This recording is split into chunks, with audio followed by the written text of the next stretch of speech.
You know what I heard, Bailey? If cats could text you, they wouldn't. Meow. You want me to let you go? Alright, but I'm gonna give you a treat first. She likes peppers. She's 10 years old. She's my best friend. I love her so much. Okay, you go, girl. Meow, and welcome to Her Many Faces. Today we are doing the classic Halloween costume, a kitty cat. With a little twist. She is hot pink, she is debonair, she is ultra fire. So, why don't we start at the beginning? Take it away, Bethany. Thanks, Other Bethany. Wow, like she just said, we're going to make that crazy thing now. I have no idea how we're gonna do that. Like, just none. I'm going in blind here, guys. I hope no one's allergic to cats. Am I allergic to cats? Because that could be a problem. So welcome again to Her Many Faces. I also want to just take this time to say thank you. Thank you so much for your support. I, of course, am working on things that I like to do for myself, but it definitely fuels and gives me energy when I find out that other people are liking what I'm doing too. Thank you from the bottom of my heart. Absolutely humbled and just very appreciative of all the support I'm receiving. If you do like this video, that makes me feel so much better. And if you do subscribe, that means you get to see all the other videos I'm going to do, so like and subscribe. Also, if you have comments on things you'd like to see me do, please, I'd love to hear from you. So we'll see you in the comment section.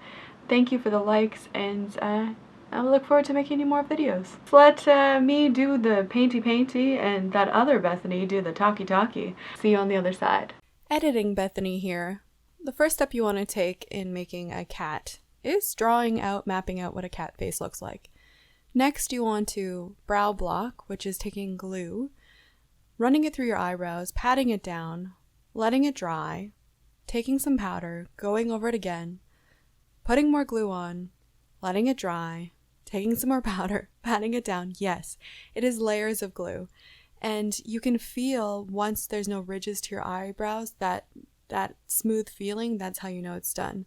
Then you spray a water-proof sealer over top of that, so when you put the water activated paints, it's not going to break it down. Next, we're going to paint the face, and would you look at that? What do I resemble? What is it?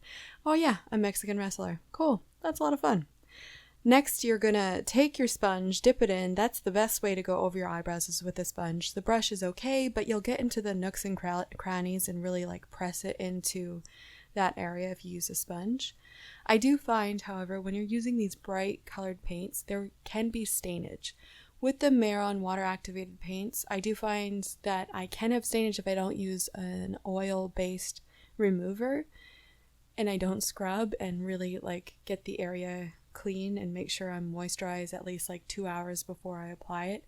So you don't want to come to work dyed the color you were for Halloween, so just an extra step there of prep and then removal. Next, we're going to paint this part of your mouth white. Now, to avoid any type of lines from the brush strokes, I do use a sponge and kind of pat it over while it's still wet so that you can alleviate any type of lines that you might have. These are water paints, not oil, so they do work just a little bit differently. Now we're going to add all the detail work with a black water activated paints. Because it's a character, it's more like a cartoon, I'm using black rather than gray or brown. If I was doing something a little more natural, I might. Now we're adding all the shaded parts. Now the shading is really what's going to give you some form of depth and 3D-ness. And I do recommend when you are doing shade, because once you paint a color down, it's going to look flat. But when you add a highlight and some shadow, you can really round out what type of shape or if there's some layered effect. Now, instead of putting a black or a gray as your contour or shade, I really do recommend using a contrasting color. So for this look, in the pink, I actually used purple and blue, and I think it turned out a lot better than what a black would do, or a darker pink or a red. I am adding some gold to my eyelids, because who doesn't like to be sassy and a little bit gold? I know I do.